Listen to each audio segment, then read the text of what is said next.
بسم الله.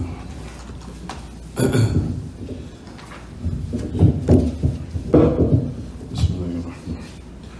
الحمد لله رب العالمين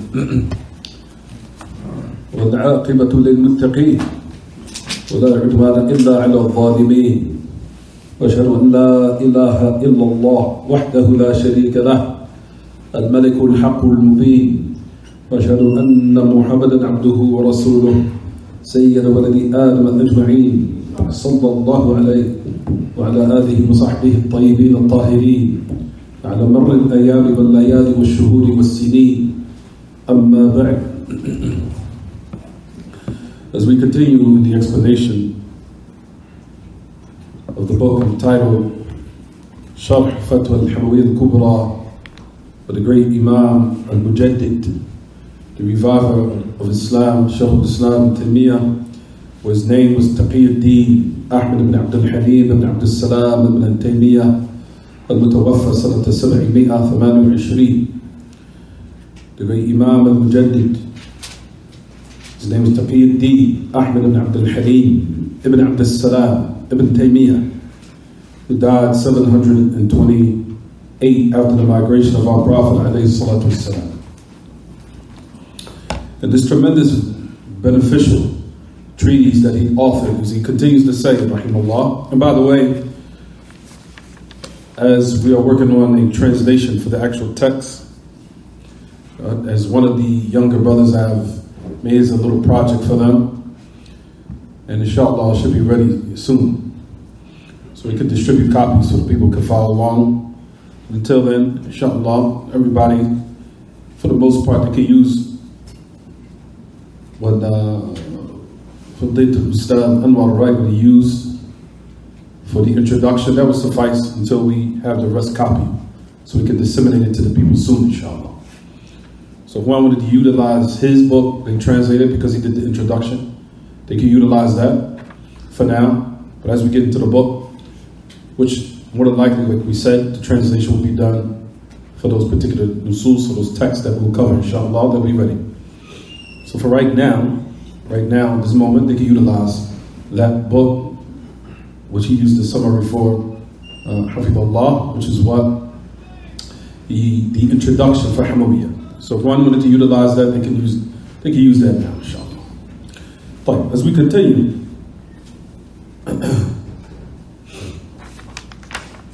as we were in the midst of explaining the last lines, the previous lines that we were mentioning, then you'll find that Shaykh al-Islam Taymiyyah, that he was explaining a very important point that we should be attentive of. From that point is what everyone, he said, فَمِنَ الْمُحَالِ فِي الْعَقْلِ وَالدِّينِ. He said it's impossible in the aspect of the intellect and in the aspect of the religion. He said that broad light, or that enlightened torch, meaning that light, and basically he's mentioned the Prophet alayhi salatu wasalam representing that light. He said it's impossible that light in which Allah subhanahu wa ta'ala removed the people from the levels of darkness to the light, and that he sent along with him alayhi salatu wasalam the book and truth, in order for him to judge between the people and what they differed in. He said, and when he commanded the people to return of what they disputed in of the religion to what he was sent with of the book and the authentic sunnah. He said that he called to Allah Ta'ala into the straight path by the permission of Allah, upon insight, upon basirah, upon insight, upon knowledge. وَقَدْ أَخْبَرَ اللَّهُ أنه تبارك وتعالى أكمل له ولأمته دينهم وأتم عليهم نعمته، فمحال مع هذا وغيره أن يكون قد ترك باب الإيمان بالله والعلم به ملتبسا مشتبها. Notice what he goes on to say, rahimahullah. Verily, indeed Allah has completed for him and for his ummah their religion, and he has completed his favor upon them. If you notice, study and ponder on these words, and I want everyone to give precedence and give great care to what the great Imam says, more than anyone else, as far as what we'll be saying. Of course, no doubt, the other ulama who explain these lines, but you'll find that they also mention and say, contemplate on what Shaykh al-Islam Taymiyyah is mentioning here. Because a lot of people have waged war against him and his books to this very moment. And if you find everything that he's mentioned is absolute what? Something that's clear and it's absolutely correctly precise and accurate on what agrees with the religion of Islam and what Kitab al-Sunnah calls us to. You'll find exactly what he's saying agrees with that and harmonizes with that. So he goes on to say, he says it's impossible, this being the case, that verily Allah subhanahu wa ta'ala will leave or abandon, or leave off, will leave off the most important of all matters, which is the affair of faith in Him, meaning the proper belief, which is the most essential and important of all the matters of the religion. That Allah subhanahu wa ta'ala sending the book, sending down revelation, and leave off the most important affairs, not clarifying them and leaving them what? Ambiguous and obscure. So this is what he goes on to say. قد ترك الباب بالإيمان بالله عفوا قد ترك باب الإيمان بالله والعلم به ملتبسا مشتبها فلم يميز بين ما يجب لله من الأسماء الحسنى الصفات العليا وما يجوز عليه وما يمتنع عليه. He said, indeed, this is verily impossible that Allah will leave faith in Him, meaning the proper creed, and the knowledge, leaving that affair obscure and ambiguous, meaning confusing to the people. How is it that Allah sent down revelation? And how is it that He sent down His truth and He completed the favor upon the ummah, and the most vital and important of all affairs are left unclear? It doesn't make any sense. So that's basically what Shaykh al-Islam Taymiyyah says. It's impossible that the all-wise, the all-knowledgeable of everything, that Allah subhanahu wa ta'ala encompasses everything of knowledge and information. Allah has full what? Awareness of it. How is it that He sent down the book, sent down His truth, and Him being complete in His knowledge and His attributes, forget the most vital and important of affairs and leave them to be the most confusing of them? Which is what? Leaving it vague and obscure. Which is what do we want? Which is pertaining to the belief. Which is pertaining to the belief and the conviction of the people in regards to what they're supposed to believe about their Lord. Leaving that unclear is something that Shaykh al-Islam is saying is absolutely impossible. That's the reason why he goes on to say, and Allah did not make any distinction between what is befitting for Him of those names, those beautiful names and lofty attributes, and what is befitting for Him and what is not befitting for Him. Right, so that was in the midst of what we were explaining in last class, those lines.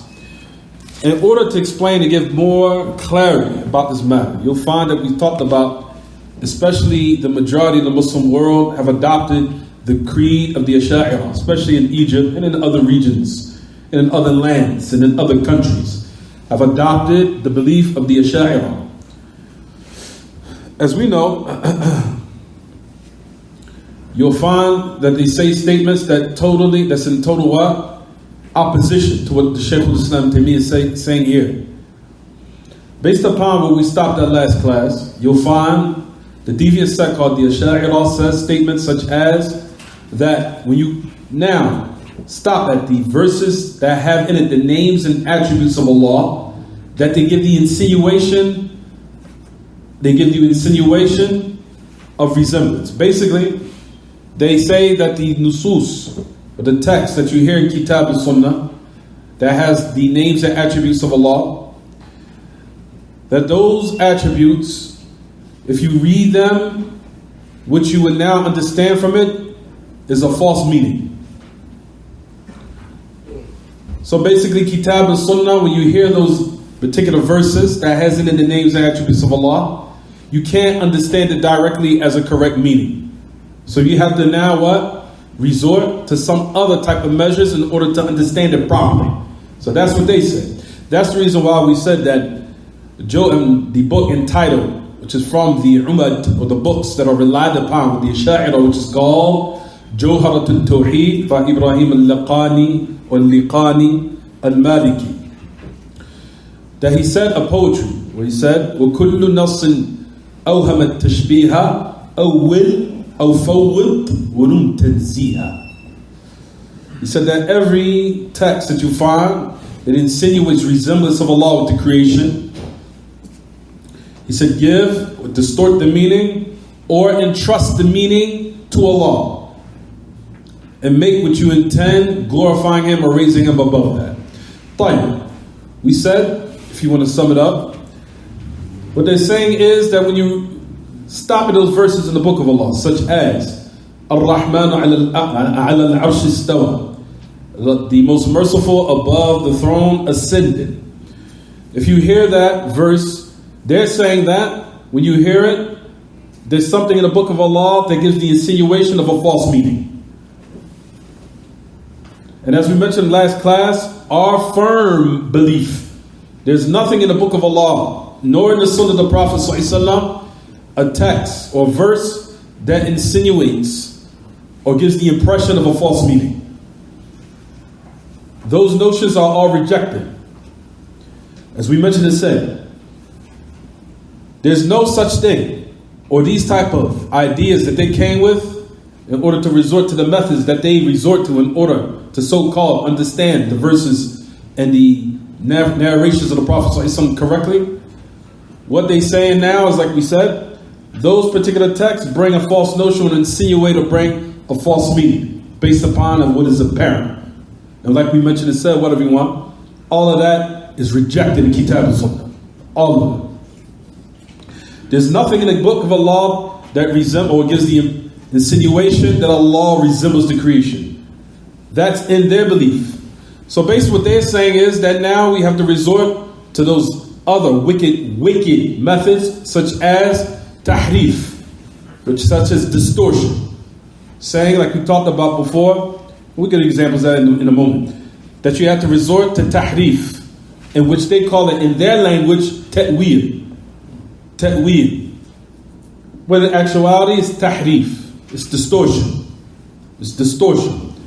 Or as we talked about last class, and this is where we stopped at, this is where I want everyone to answer. Tafweed.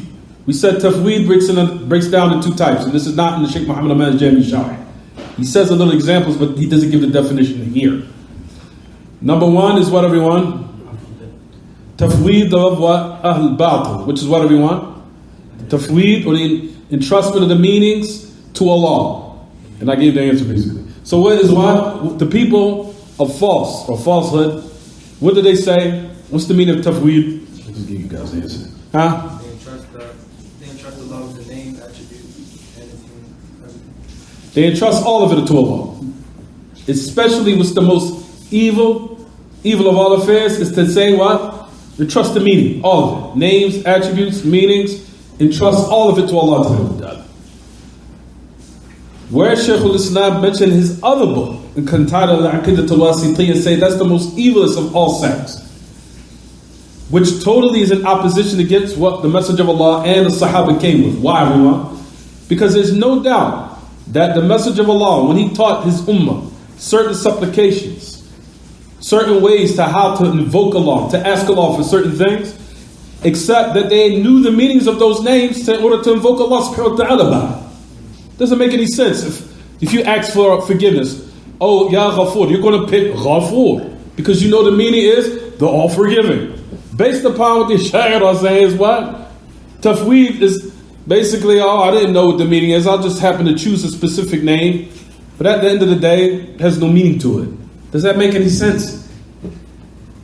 Min abtal al-abatil, which is the most false in what? Of all notions and all falsehood. Which is absolutely doesn't make any sense. So that's the reason why we said the tafweed of Ahl Sunnah is what, everyone? The tafweed of Ahl Sunnah is what? We affirm the name and attribute. And what? And the meaning. However, we entrust what, everyone? The kayfiyah.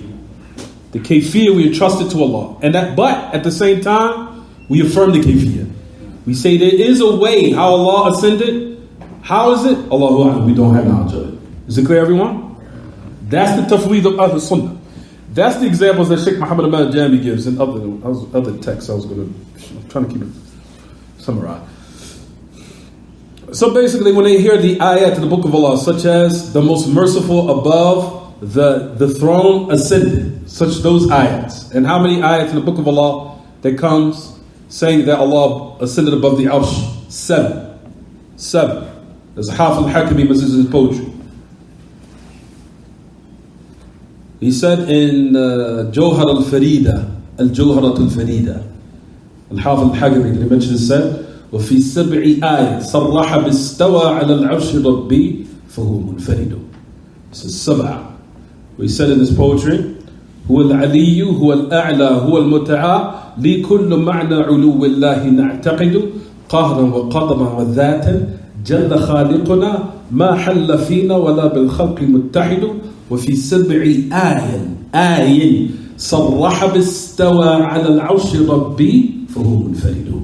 This is 7 ayat to which Allah frankly, clearly made it clear that He was above the throne, He ascended. How Allah does it? Allahu A'lam. Allah did not inform us of that, nor did He burden His ummah with the knowledge of that. Because it's way beyond our comprehension, it's way beyond our mental scope. As we talked about on numerous occasions about this affair, you cannot comprehend something that can see everything at the same time in the heavens and the earth, where the distance between them is 500 years between each heaven, and Allah sees all of it. You cannot comprehend it. It's way beyond your comprehension. How is it that you can't comprehend that and you really think you can comprehend the ascension of Allah to do it? How? Is it clear, everyone? Allah subhanahu wa ta'ala hears everything. Hears under this rug of the ants of the smallest minute of objects, where we do not hear it and it's right under us. Allah is above the heavens and He hears it. And all the 500 years between the distance of the what? Of each heaven. 500 years, Allah hears everything. Hears everything.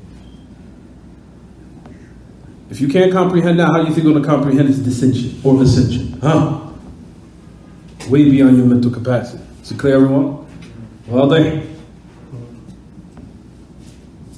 that's the reason why we keep reiterating these examples, because some of the people, like we said, they'll open this door, and like we keep mentioning what the great Imam said, عَدَمُ الْإِدْرَاكِ هُوَ الْإِدْرَاكُ.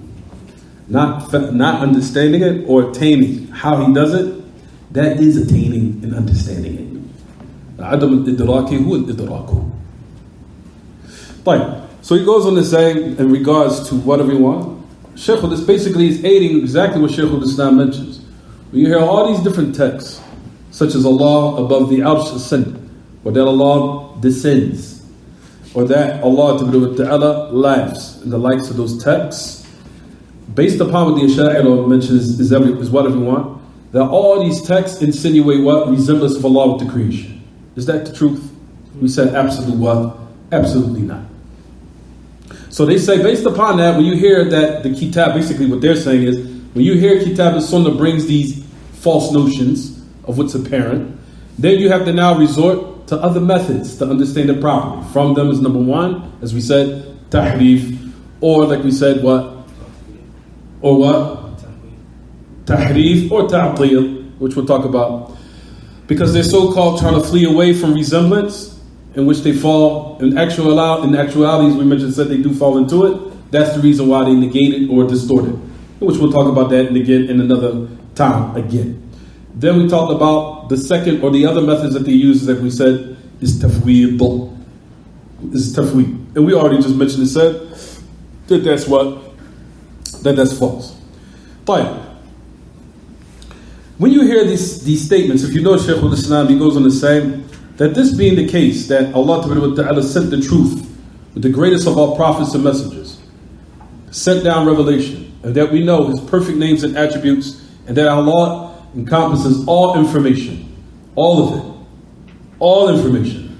Nothing escapes His knowledge. Allah is all aware of what the creation needs and what it will rectify in its religious affairs in regards to how they worship their Lord. So if this is the case, he's saying it is impossible that this affair, which is the most vital and most very important, that it be left unclear and obscure or ambiguous. For what he's mentioned is saying, now notice he used the statement, مَا يَجِبُ لِلَّهِ. what is obligatory for Allah. What he's speaking about here when he says ma yajibu lillah, what is obligatory regards to Allah, meaning the perfection of what is befitting for Allah. That he came when Allah subhanahu wa ta'ala sent the kitab and sunnah, or when he sent the messenger to clarify to the people what is the most important of all their matters, what's important of all their affairs, their religious affairs, in regards to the belief of their Lord, that this affair will be the most clearest. So in regards to that, when Shaykh al-Islam mentioned in your book, it said, Ma yajibu lillah, meaning the perfection of Allah Ta'ala in which is befitting for Him. What is befitting for Him. Meaning of those names and attributes. And what is the opposite of it? Notice he uses the statement, وَمَا يَمْتَنِعُ عَلَيْهِ, what is impossible for Him. What is he talking about? Meaning, what's the opposite of what we just affirmed? Meaning, we affirmed for Allah, from His perfection, is complete knowledge. What's the opposite of that? Which we negate? Ignorance. We negate from Allah what? Ignorance. Or that His knowledge was preceded by ignorance. Is it clear, everyone? That Allah subhanahu wa ta'ala's knowledge was preceded by what? Ignorance.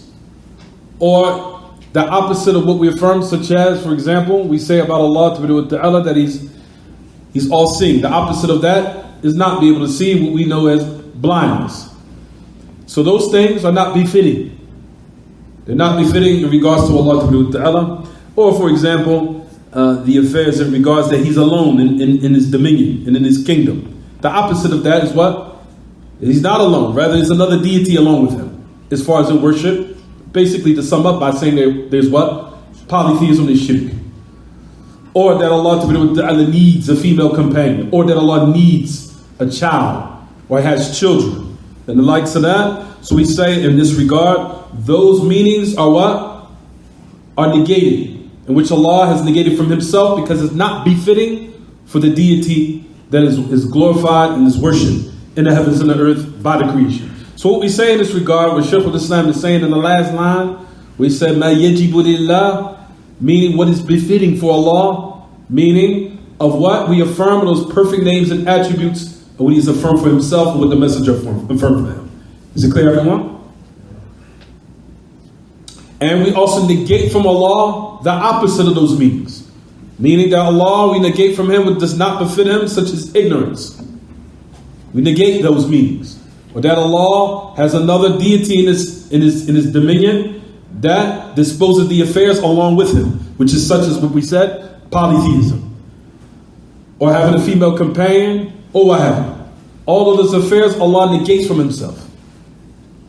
Also, what Allah affirms and what it would necessitate by a meaning that is negated by the opposite of it. For example, that Allah subhanahu wa ta'ala mentioned in His book that we did not create the heavens and the earth and that which is between it in 6 days, joking and jesting around.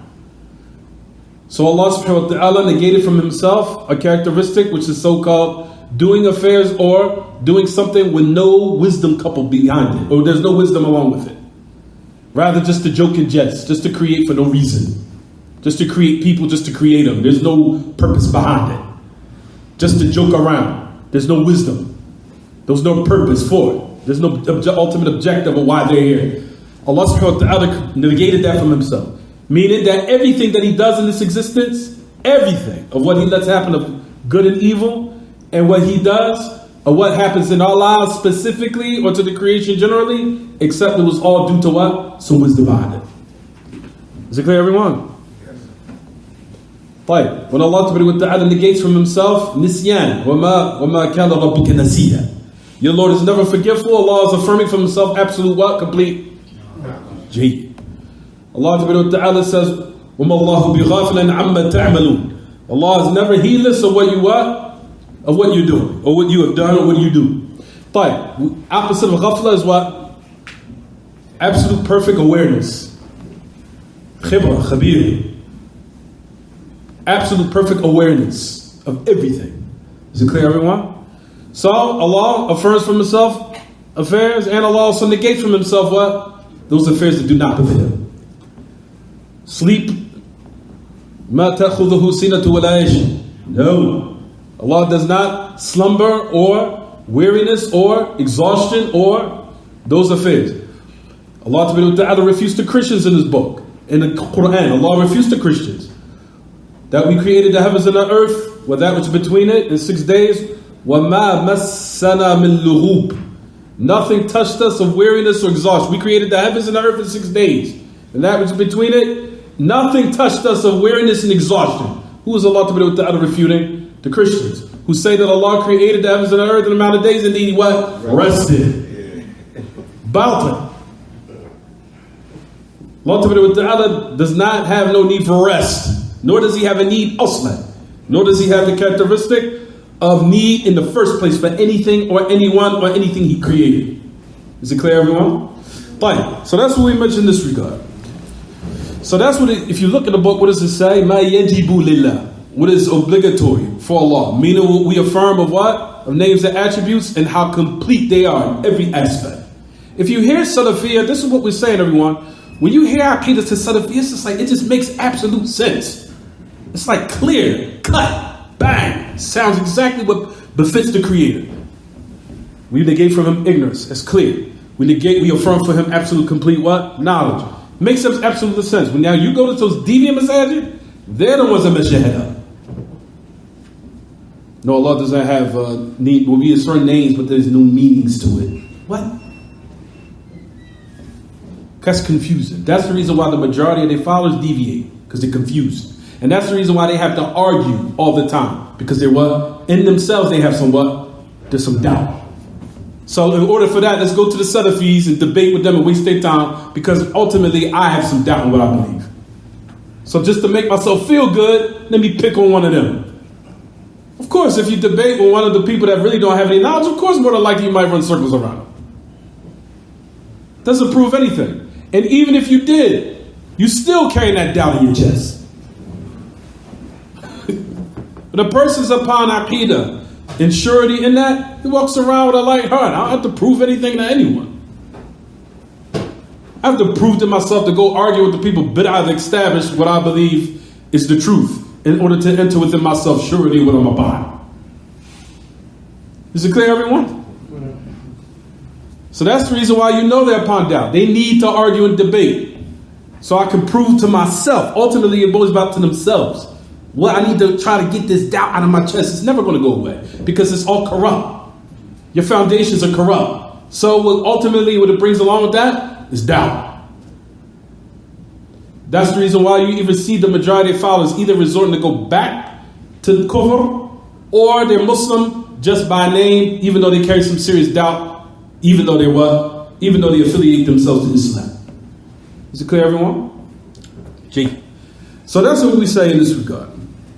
If you notice that Shaykh al-Islam all bring these statements of or these affairs where we say that Allah Ta'ala, when we say Allah subhanahu wa ta'ala, what is obligatory, we know that the affair revolves around two matters. Allah ta'ala, in regards to the heavens and the earth and everything that exists, Allah owns it. There's no exception in this existence except Allah subhanahu wa ta'ala owns it. And Allah ta'ala does not oppress anyone. Everything in the heavens and the earth belongs to Allah. That's why I said the other of the Mu'tazili, of what happened with Al-Isfarayini and that tremendous other. Wal-Isfarayini, that the Mu'tazili, who was upon a deviance of the Aqidat al-Mu'tazila or I'tizal, came to him. And he said to him, he said, تبارك الذي تنزه عن الفحشة. فقال الإسفرايني سبحان الذي لا يحدث في ملكه إلا ما يشاء. Listen to this. The Mu'tazili said a statement. He said, سبحان الذي تنزه عن الفحشة. He said, glory be, may he be high, the one who's Glory be to the one who's glorified upon fahsha, upon abominable acts. Subhanalladhi or tabarakalladhi tanazzaha anil fahsha. May he be glorified or high above fahsha, evil acts, or abominable acts, or evil in general. What the Mu'tazili was intending here, what he was intended, is Farayini understood that he doesn't make any distinction between what Allah wants in its existence and what Allah wants in the religion. They had no distinction. He does not believe that Allah subhanahu wa ta'ala allows evil to happen. So that's what the Mu'tazili believe. We believe that what Allah subhanahu wa ta'ala intends in this existence, evil and what? Good happens by His permission. And if evil does happen, is what Allah allowed to take place due to some wisdom that we know and that He ta'ala knows. Fine. So this Farayini, he said this. Now listen to this. The last part, he goes on to refute this notion. He says, Subhanalladhi la yahduthu fi mulkihi illa ma yasha. No, glory be to the one who nothing happens in His kingdom except what He wants,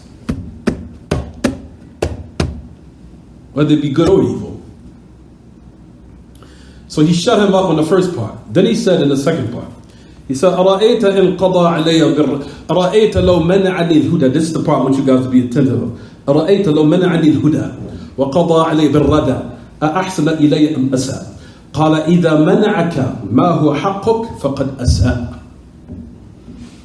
وإذا منعك ما هو حقه ففضل الله يؤتيه من يشاء فإذا منعك ما هو حقه تبارك وتعالى ففضل الله يؤتيه من يشاء.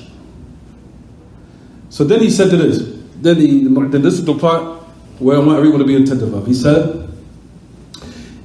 if Allah was to hold back from me guidance, and He has preordained for me misguidance or destruction, did He do something good to me or something evil?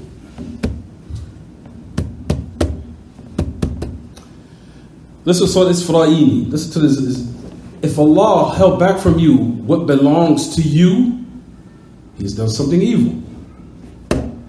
But if He prevents and holds back what's His, what belongs to Him, for verily the virtue of Allah, the bounty of Allah gives to whom He wills.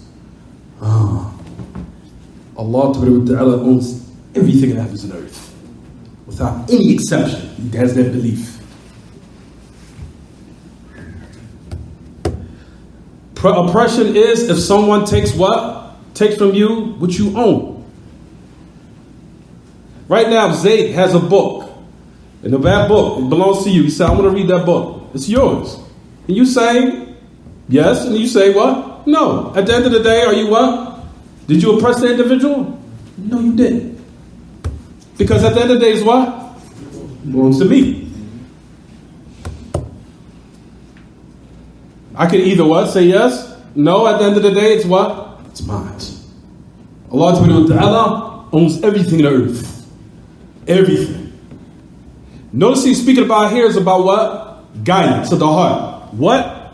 The Mu'tazili said. He said, أَرَأَيْتَ لَوْ مَنَعَنِي الْهُدَى وَقَضَى عَلَيْهِ بِالرَّدَى أَحْسَنَ إِلَيَّ أَمْ أَسَاءَ. Do you see that if He prevented me guidance, and now He preordained for me what? Misguidance. Based upon the qadr of Allah Ta'ala, what we studied, we know that if a person chooses, and that person chooses what's his guidance, Allah Ta'ala increase him in that. In regards to what? Misguidance, the same exact thing.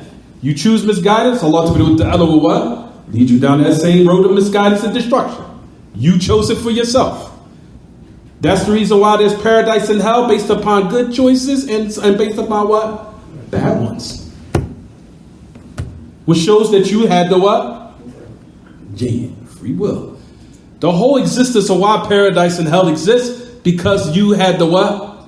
Choice. Because if you didn't have the choice, then what? There wouldn't be, that would be oppression. Because why would I be what? Entered in hell for something I had no choice over? That doesn't make any sense. That's the reason why we said everything in the heavens and the earth, of course, a paradise and hell was made due to what? Decisions. Either good ones or what? And people that enter hellfire based upon what? Bad ones. But at the end of the day, Allah Ta'ala, the affair of us, of He punishes the people is due to His what? Absolute perfect justice. The slaves revolve between two affairs. The adl of Allah and the what? And the fadl of Allah. If Allah guidance wants someone, He guided an individual, then it's by His fadl. It's by His bounty. And if He misguides someone and deserves that path of destruction, then that's due to His what? Absolute justice. That's the reason why it says in the poetry, ما يجب عليه ملك أو حق لازم. Excuse me, let me start again. ما على الله حق لازم كلا ولا سعي لديه ضائع إن عذبوا فبفضله وإن نعموا فإن عذبوا فبعدله وإن نعموا فبفضله وهو الكريم الواسع. It says in the poetry. Have that memorized. The affair of the slaves, either between two things, either Allah's justice or Allah Ta'ala's absolute what? Or His virtue. There is nothing obligatory upon Allah. ما على الله حق واجب.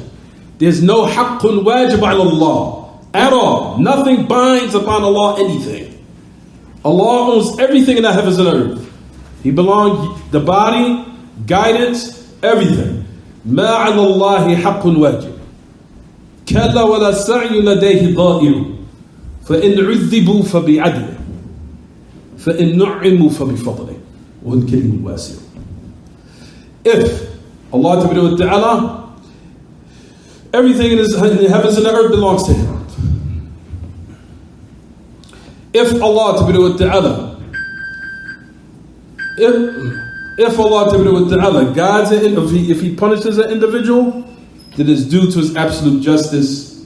And if He guides an individual and He gives him paradise, then it's due to His fadl. It's due to His bounty. And He's al-Kareem al-Wasi'. Allah Ta'ala will not enter anyone in paradise except by His mahdu fadlihi wa rahmatih. No one enters paradise except due to His absolute what? Absolute perfect mercy and His virtue and His bounty. Even you, O Messenger of Allah, they said, even me. Meaning that our actions are what? Lowly. That they will be, like we said, the equivalent amount of what would be the exchange of what we're going to have or what we receive of eternal bliss. It's never a fair exchange. It's never an equal exchange, ever. What we've done in this dunya of a small amount of time, even though we perceive it to be long. 650 or 60 years is not comparison. There's no equivalence to eternal bliss. For our actions are the reasons for us entering paradise, and it's not the what? It is not the equivalent value exchange of what you receive of eternal bliss. A person, for example, lived upon shirk and kufr for 60 years, took their shahada on their deathbed, entered paradise. Their actions, what they did, is equivalent to what Allah is going to give them of eternal bliss? Answer. Absolutely not. All pure mercy of Allah. All absolute mercy and bounty of Allah Ta'ala. He's Kareem Wasi'. Person upon shirk and kufr took shahada in that mere what state? How many sahaba happened in jihad right before their death? He took shahada in that moment and died in that moment.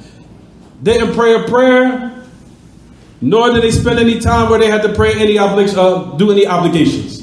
And they entered what? They was considered and died as a sahabi. And that one moment, by the fadl of Allah. And then how many people live Islam for 60 years and utter a statement of kufr right on their deathbed? Enter the hellfire.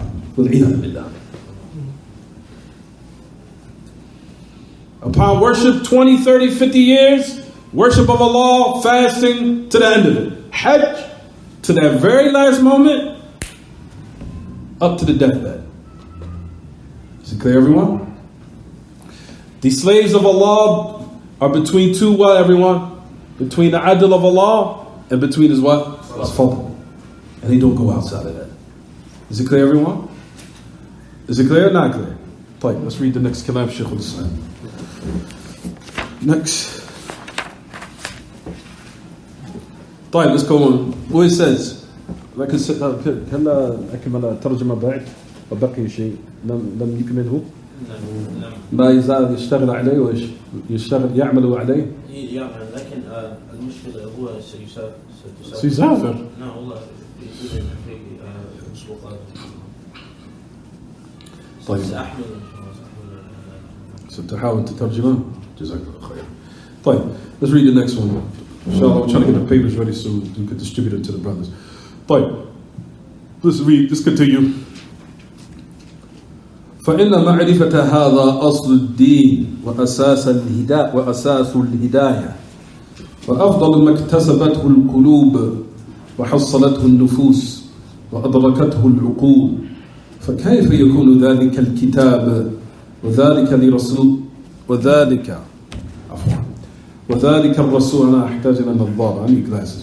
وذلك الرسول وأفضل خلق الله بعد النبيين لم يحكموا هذا الباب اعتقادا وقولا ومن المحال. Let me just read the first part. He said, for verily the knowledge of this, of what we just said, all these principles that Shaykh al-Islam said in about maybe 2 paragraphs or less, he covered a lot of benefits. If we used to read them and contemplate of them, you extract from them treasures of what a lot of people deviate from in these days and times. Talked about what is our religion. Is it Qala Allah, Qala Rasulullah, what the Sahaba said, the Atba' Tabi'een, and the Ijma' and the consensus, and he even explained what is the consensus. We said the consensus is of who, everyone? Of the Sahaba and the Tabi'een. The consensus of the Sahaba and the Tabi'een. Then he also laid down a strong proof against those who now try to instill doubt in certain affairs in regards to the i'tiqad, the belief. He brought a very strong proof against those who deviate. He's saying, how is it that you see clearly that you're supposed to believe that Allah is all wise and all knowledgeable of everything and aware of everything? How is it that Allah created human beings and then sent down the greatest of all prophets and messengers with a clear book and a clear sunnah, and then the most vital of all affairs you leave it obscure? He says it's impossible. The most vital, most important, and essential that we need to know, which is about our Lord, leave it confusing. It's obscure. It's not clear. Very vague. He said that's the reason why he's what? Using this as an argument and proof. So he said these type of usul, what he just mentioned, what he goes on to say, listen to what he says. فَإِنَّ مَعْرِفَةَ هَذَا أَصْلُ الدِّينِ وَأَسَاسُ الْهِدَايَةِ. Verily the knowledge of this is the origin of the religion and is the foundation of guidance. وَأَفْضَلُ مَا اكْتَسَبَتْهُ الْقُلُوبِ. It is the most virtue of what the hearts acquire and what oneself attain and what the minds attain of understanding. To understand what we just mentioned. He said, how can it be that the book and that great messenger and prophet and the most virtuous of the creation of Allah, meaning the Prophet ﷺ, after the messengers and the prophets, that they did not make this affair accurate and precise, that they didn't understand it at all of them. So the messenger, the greatest of all of them, Muhammad ﷺ, and the messengers before and the prophets before never understood these matters. All of them left it very obscure and vague and confusing to the people in that aspect of the belief and in the aspect of statements. He said this is also impossible. If you look in your book, he goes on to say, this is also impossible. وَمِنَ الْمُحَالِ أَيْضًا أَن يَكُونَ النَّبِيُّ قَدْ عَلَّمَ أُمَّتَهُ كُلَّ شَيْءٍ حَتَّى الْخِرَاءَ وقال تركتكم على البيضاء ليلها كنهارها لا يزيغ عنها بعدي إلا هلك. وقال فيما صح عنه أيضا ما بعث الله من نبي إلا كان حقا عليه أن يدل أمته على خير ما يعلمه لهم وينهاهم عن شر ما يعلمه لهم. He said, it is also impossible that this prophet, the Prophet sallallahu alaihi wasallam. So he goes on to establish more proof. He says, how is it that he taught his ummah everything, even the affairs pertaining to the bathroom, al-khira'ah. Al-khira'ah, not qira'ah, al-khira'ah. Even affairs pertaining to taking or adab or mannerisms of the bathroom. And he said, alayhi salatu wasalam, I have left you upon bayda, whiteness meaning clarity. Its night is like its day, no one deviates from it after me except he's destroyed. And also what has been authentically reported upon him also, that Allah did not send of a prophet, except there was binding upon him to indicate his followers or his nation to the good of what he knows for them, and prohibited them from the evil of what he knows for them. As we go on to say, and I'll just read it quickly. وقال أبو ذر, the great Sahabi, رضي الله عنه, لقد توفي رسول الله صلى الله عليه وسلم وما من طائر يقلب جناحيه في السماء إلا ذكر لنا منه علما.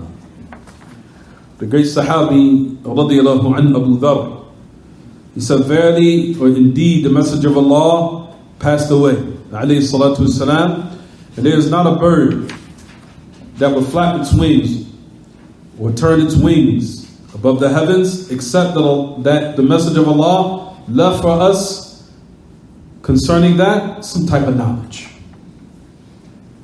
وقال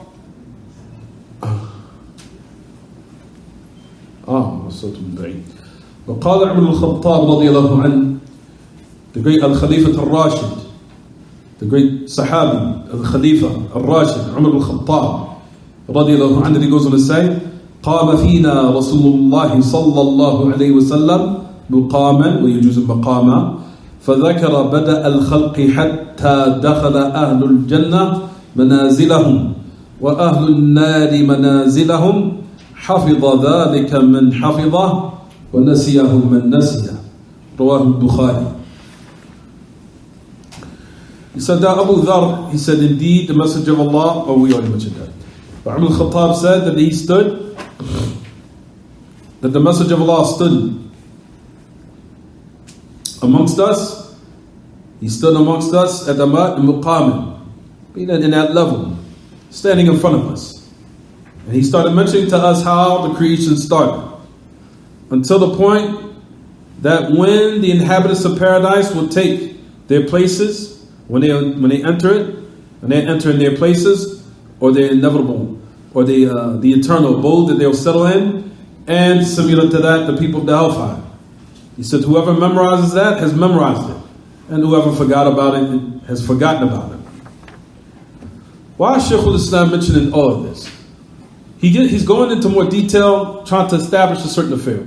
He said, if this is the depth of our religion, how perfect it is to the point of the bathroom, how is it the most important and vital of all affairs is still left to be unclear? That's why he kept saying it's impossible. It's impossible. It's impossible.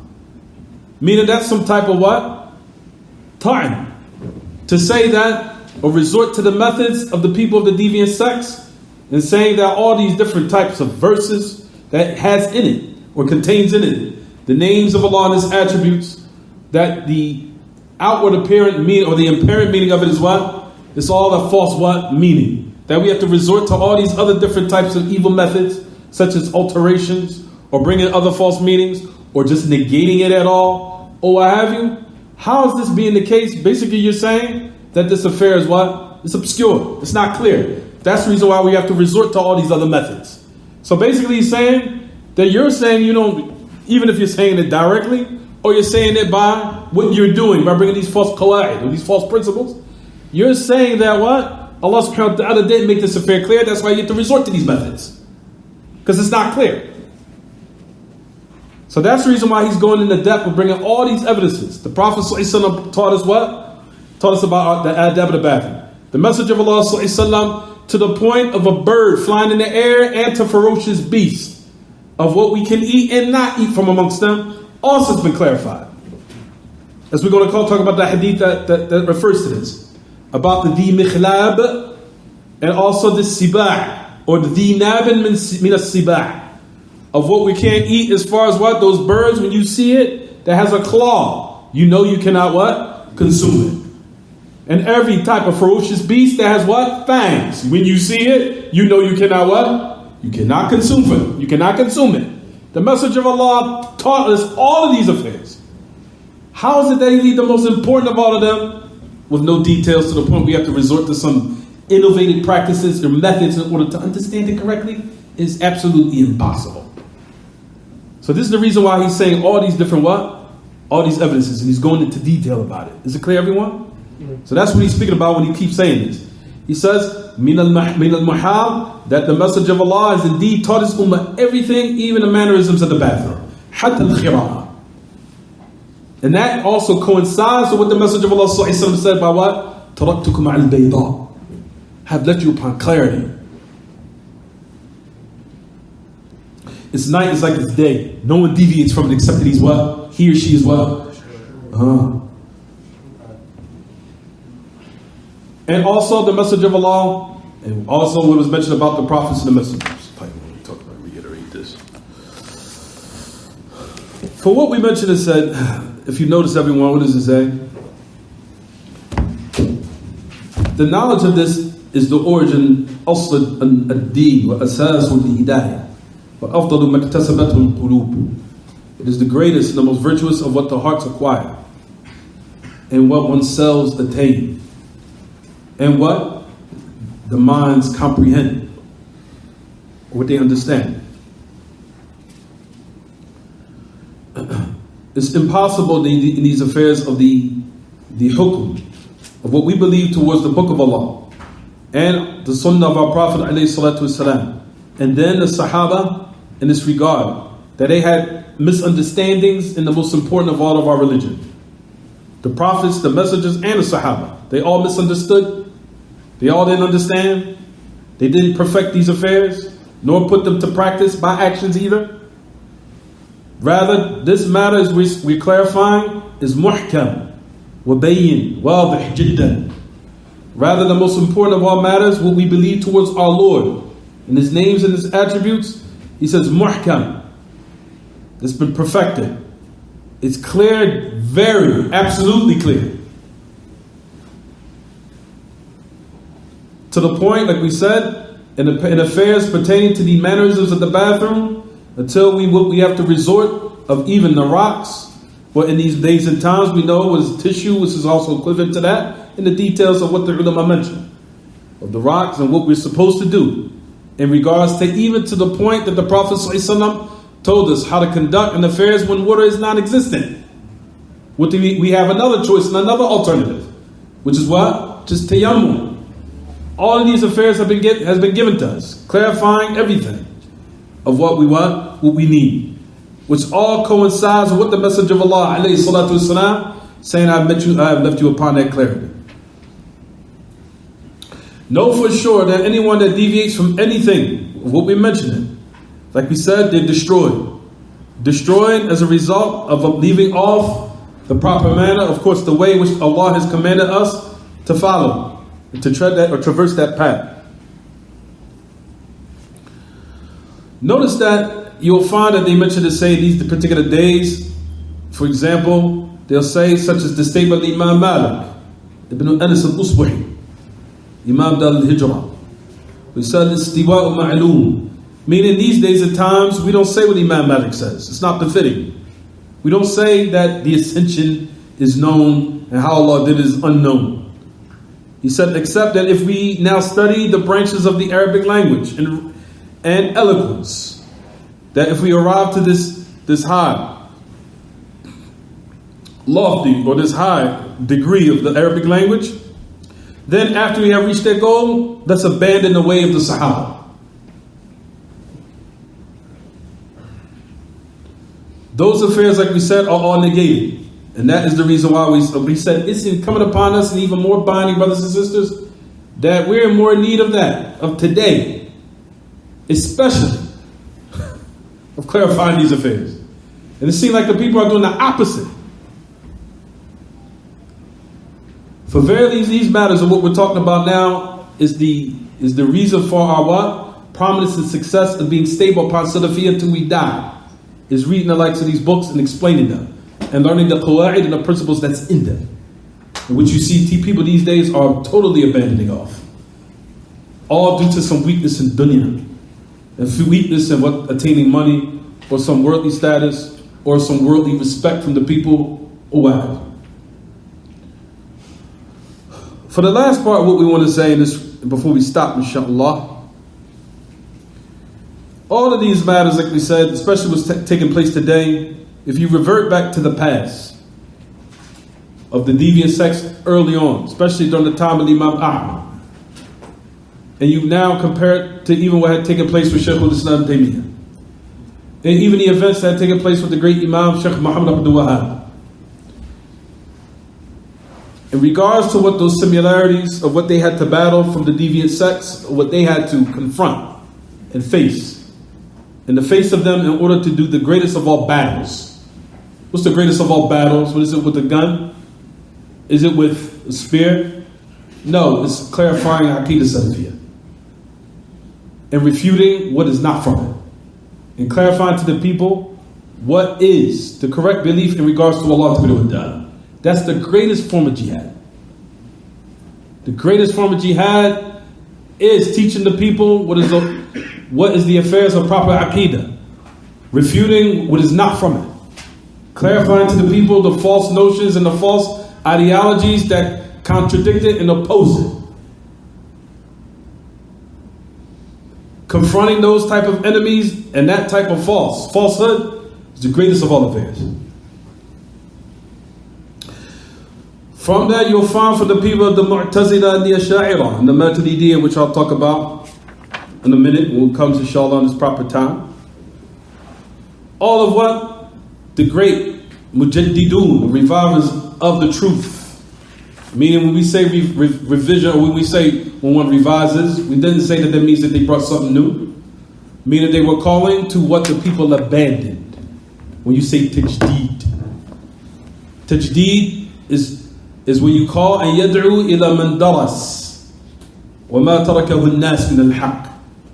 وليس معنى التجديد أنهم جاءوا بشيء جديد. What the meaning of tajdeed, meaning calling the people of what they abandoned, calling to what they all left off of the truth. That's when we say the meaning of tajdeed means. Not they're bringing something new, just instilling in the people that enthusiasm to return back to the Kitab and Sunnah, so it could be a reason for their rectification in this world and hereafter. So you find that what happened to Imam Ahmad, he says when the Mu'tazila had taken place, and we know what happened as far as who had taken the opportunity to punish him from the different khulafa of Bani Abbas. You'll find Imam al-Bayhaqi said about the Khilafah of Bani Umayyah. So he mentioned and said that all of them are upon the Aqidah Salafiyah. Then came the Khilafah of Bani Abbas, in which the affair of deviance started to creep in. Starting with Khalifa al-Ma'mun. And what's so strange is, everyone, you'll find that they said the Khalifa al-Ma'mun was the most intelligent and the most knowledgeable of all the Khulafa of Bani Abbas. He was the most knowledgeable and had the most diligence as far as knowledge, and he was the most a'qal, and they said anbagh wa a'lam Khulafa Bani Abbas. And despite of that, he was the most deviant from amongst them, due to one of someone evil affecting him, of the books that was translated from Greek philosophy, and what he adopted and started reading. Because they knew that he was very zealous of acquiring knowledge of those affairs, which is to let one know it's not just the mere intelligence of an individual, but it's also to have good people around you. And what had he been affected by those people who are what? Who are around him in that regard. So the most intelligent of people, and the most smartest, and the most knowledgeable, can be upon deviation. Because you keep hearing this notion of, in here in America, of someone studying in Medina for 20 years. How is it he can be deviant? How can he be a deviant? How? We just set an example, and there's so many examples of history, of people being the most knowledgeable as far as in certain affairs of sciences of the religion, being well grounded in it, and then being the most misguided. You find there's so many numerous examples of this. Numerous. Because of their arrogance, their belligerence, them looking down upon people, them deeming people you to be above and they're beneath you, which all starts the open to disaster. When you start to look down upon individuals, thinking that you reached a certain level and the people now are beneath you, that I reached the anan as-sama, the highest of the heavens, and you're still on the ground somewhere, which you are beneath me, so why should I pay attention to what you have to say? Who are you? Those type of individuals, like we said, and which we see here, that's no excuse for them coming with all types of atrocities in the religion, clear sun in the sky, and which is what? Absolute, erroneous, clear errors. And what's so scary is when a person makes errors in the mere ABCs of the religion, and you spent the years in Medina to 20 years, you're making errors in even fundamentals, which is extremely scary. To say that Allah Ta'ala can give insight to whom He wills, and can snatch it from whom He wills. And then you can even find the opposite. You can deem someone to be someone so small and insignificant, you don't know what Allah has written for them of raising them. You do not know. Do not deem anyone to be small, and do not underestimate anyone in this dunya. Is it clear, everyone? How you deem someone to be totally insignificant, irrelevant in your eyes, and you do not know if Allah Ta'ala might raise that individual to be from the best and the prominent of the people to call to Kitab and Sunnah. And that's a mu'idah and an exhortation for all of us. Because I used to hear this nonsense back in the 2000s, so-and-so's coming back to America to revise, to call and rectify the affairs of the people. And all he's done is mujaddid al-dalalat. All he now is just a what? He renews more. Rather, he's come with more atrocities and more confusion. And like we said, may Allah subhanahu wa ta'ala protect us, me and you, that you will spend all amount of years and you make errors in mere fundamentals is scary. Mere fundamentals. Fundamentals. ABCs, you're making major errors. Calling to democracy, Yahi? Calling to be involved in non-Muslim politics? Calling to Jumu'ah in conjunction with Black Lives Matter. Really, Yahi? Calling and sharing a platform with Farrakhan? That's embarrassing, Yahi. Farrakhan, though? The most furthest in the stray of the people? And the list goes on and on and on and on and on and on and on. To the mayor giving the khutbah at the Eid. And I know that was from your advice. The mayor, Michael Nutter, came to the Eid and spoke on the day of the Eid. Yes, I'm saying it happened. No one denied it happened. He made major mistakes. What is a non-Muslim mayor when it comes to the day of the Yom al-Eid for the Muslims to have that we would want to look forward to for any non-Muslim to say anything to us on that day?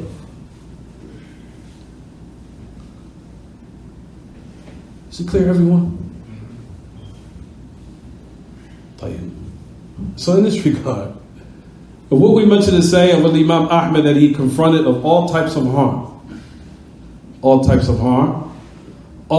of enmity from the people, of what happened with the Khulafa at that particular time, for Khalifat al-Ma'mun, and also al-Mu'tasim wal-Wathiq, and then we know that was released by al-Mutawakkil, right, everyone? What had taken place with him, when the Imam Ahmed used to say a profound statement during that time when he was being punished. What they used to say completely, what he used to say, and kept repeating this statement. He said, لا يتجاوز القرآن والحديث. That he was being struck and he was being punished, and he kept saying, لا يتجاوز القرآن والحديث. We do not pass the Quran nor the authentic Sunnah of our Prophet sallallahu alaihi wasallam. Like this, like we said, he stood firm, and as a result of the Imam Ahmad being steadfast, the Aqidah to Salaf, Allah Ta'ala made him, of course, the Imam Ahmad, the reason of why Aqidah to Salafiyya remained in the earth. After the different ulama had what? Had been dispersed, and a lot of them were killed. Until you will find, like we said in the history, or the historians used to mention the saying, that Aqidah to Salaf juhilat. It became not known amongst the people. By the fadl of Allah Ta'ala and those who stayed steadfast and firm, the Aqidah to Salaf have remained. That Allah subhanahu wa ta'ala made these ulama the reasons of why the Aqidah remained in the lands. Made them the reasons. And by them Allah Ta'ala have protected Aqidah Salafiyya. From the Imam Ahmad all the way up to Shaykh al-Islam Taymiyyah. To the point where his books, as we said, and to this day, it's still being what? People are still trying to erase and destroy his books. That his books was now went outside the realms of the lands of the Muslims. In the lands of the Muslims, they became gone. That's the reason why you'll find his Majmu' al-Fataawa, it was recovered from outside Muslim land, outside lands. It was recovered. Brought back, they purchased it, started to copy them. Majority of his books, he says, Hajarat ila kharij du'al al-Islam. They was put outside the countries of Islam. Majority of them became all dispersed in different lands until they had to be brought back. That's how Allah Ta'ala protected Aqidah to Salafiyya, and by that made Shaykh al-Islam the reason, thinking in this time the books were what? Lost, but they were what? Rediscovered in another way which people didn't perceive, from outside lands, which they were brought to the home of Islam, and by that our belief was what? Preserved. By the proper understanding, after, even during his time, we talked about how Aqidah to Salafiyya became what? Ignorant with a lot of the people. During his time. To the majority of the people had adopted what everyone? Thinking that the Ash'ari were what? The people, the truth. Because that was the fitna of Shaykh al-Islam during his time. The fitna of Imam Ahmad was the Mu'tazila. But the fitna of Shaykh al-Islam was what everyone? Even though he refuted all those deviant sects, but Shaykh al-Islam took the opportunity to what? Refute the Ash'ari more, because they were the ones during his time who they thought were Ahl Sunnah. That's the reason why he focused on their misguidance more, because the people were confused and thinking that they were the people of the truth. Because he said they're the closest of the people to Sunnah, even though they're not from them, in order that the people might think they're what? The people of the truth. Is it clear? We'll stop here, inshallah.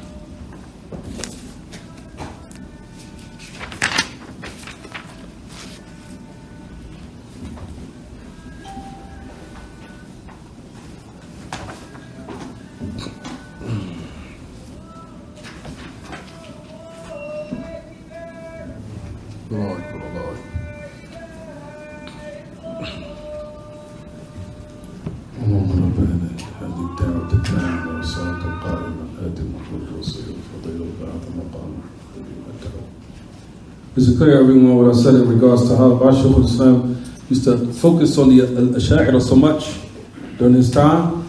And we, from Ahl Sunnah, take the exact same methodology.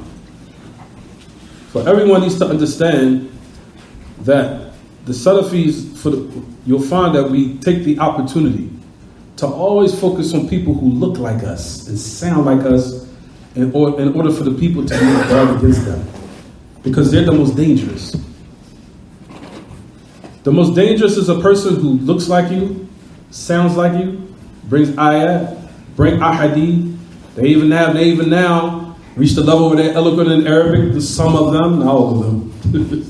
Some of them in Arabic is very, very bad. But in regards to some of them, then they're what? Then they're Arabic. They're somewhat eloquent, somewhat. But also, like we said, we want to say the reality, and some of their Arabic is terrible. And it is what it is. But in regards to now, those people who sound like you, look like you, have a beard like you, their dalalat are more dangerous upon the Muslims. That's the reason why we take the opportunity to clarify their errors, because the people need to know so they can stay on guard against those type of individuals who could be a reason for them going to the hellfire. Especially people that look like you, sound like you, have great ayat, in certain ahadith, in certain aspects, they sound like you. But if you get to the roots of certain affairs, then it comes out. When you start to really dig under the soil, then they start making kalam about Shaykh Rabi', then it comes out. Bang, got it. That's it. Expose yourself. You start making statements about Shaykh Rabi', here we go. Once you start digging under the dirt and digging in the soil with these people, then you really start finding out what's what. But like we said, the people now, like we get to the point where people lose their trust. So that's when it becomes very what? Very dangerous. But people have to know that Allah subhanahu wa ta'ala has bestowed and given all of us strengths where we all strengthen one another in the ummah. And certain talents and gifts that all what? Complement us. To all move forward as one body. All of us together. All of us as one body. Allah Ta'ala has preferred certain people to go over and study. So they're able to hear things that you don't hear. That's part of admitting that what? That I respect your profession. Right now, if I'm me, Abdur Razzaq, went out in construction and say, put this wall here, put that there, and you're the one that's been working in this field for 10, 20 years, studied under certain people, have experience, and you're going to look at me like, don't you, this is my profession, this is what I do. I know what it goes here, I know how to measure that, and I know how to put this here, where this goes there. And you expect that person to respect you. You expect me to respect you, right? Yeah. The problem is with us, everybody thinks they all equal. Well, I didn't hear nothing wrong. You're not supposed to. That's not your thing. You didn't study. We hear it. So the common folk come, certain people, they come to us and they say, well, I didn't hear anything wrong. Of course you don't. You're not going to hear anything. The people who have knowledge of these matters have been studied and been in this matter for years. They know the misguidance of what they hear, some misguidance.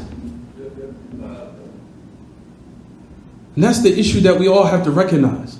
Allah subhanahu wa ta'ala has preferred some over others in certain affairs, in certain arenas, and we should respect one another when those things happen. They clarify it, they bring in a clear paper, points after points that shows you clearly this individual has some major errors. Major. Shouldn't be even leading the community. Should be step down.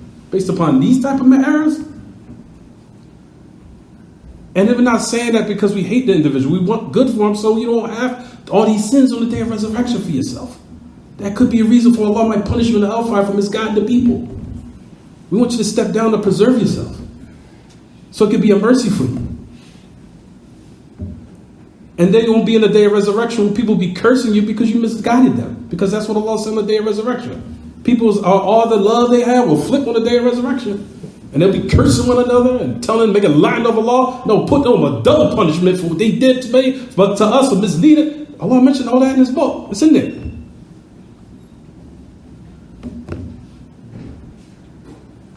Is it clear, everyone? Time to stop me. I'll see you guys next week. Anything else, class? About the question about the lesson?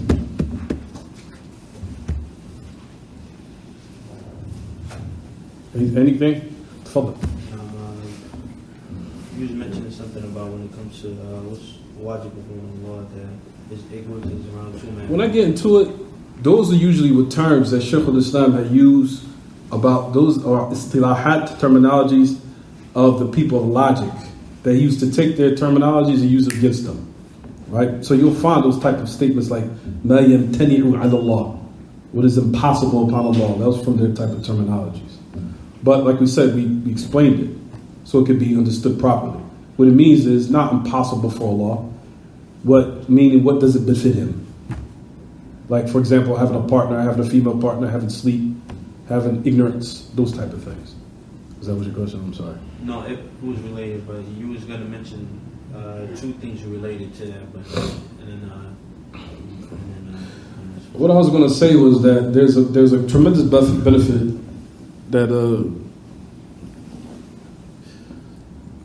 first, we don't never say anything is impossible for Allah to do that. We don't say, for example, out of respect and veneration for Allah, we don't say something Allah cannot do such and such. You don't say that out of veneration and respect and glorification for Allah. However, we believe that His ability, certain affairs are not connected to His ability, because if it was brought into existence, it would necessitate weakness or deficiency. Like, for example, a Christian might ask you, Allah can't get married? You understand? Number one, in regard to that answer, this is what you would say. So you mean to tell me Allah can't have children?